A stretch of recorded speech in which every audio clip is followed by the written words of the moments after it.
Jeff the Killer est le méchant titulaire des histoires de creepypasta du même nom. Il était à l'origine un jeune psychopathe latent qui a brutalement battu un trio qui s'en était pris à lui et à son frère Liu, dans la ville où il venait d'emménager. Liu se fit arrêter, ce qui a poussé Jeff dans une profonde dépression.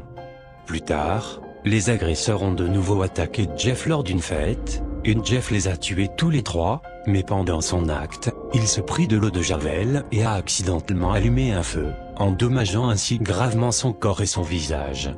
Au cours de cette lutte, l'esprit de Jeff fut définitivement tourmenté. Quand Jeff se réveilla, il était dans un hôpital.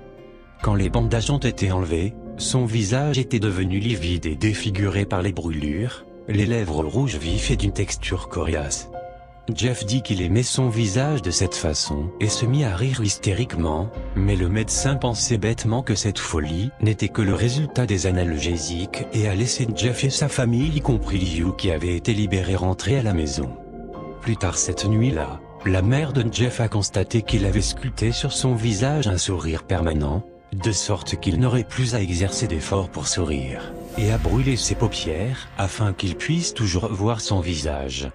La mère de Jeff est allée voir son mari pour lui dire que son fils était devenu complètement fou et avait besoin d'être soigné, mais Jeff les a attrapés et les a poignardés à mort. La mort des parents réveilla Liu, qui dut affronter son frère, en vain.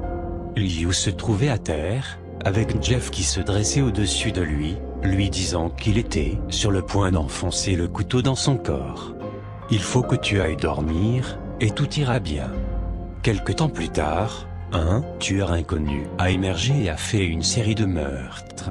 Un garçon qui eut la chance de survivre aux attaques du tueur a décrit l'homme comme ayant une peau inhumainement pâle, un sourire hideux, et des yeux sombres, menaçants, ouverts en permanence.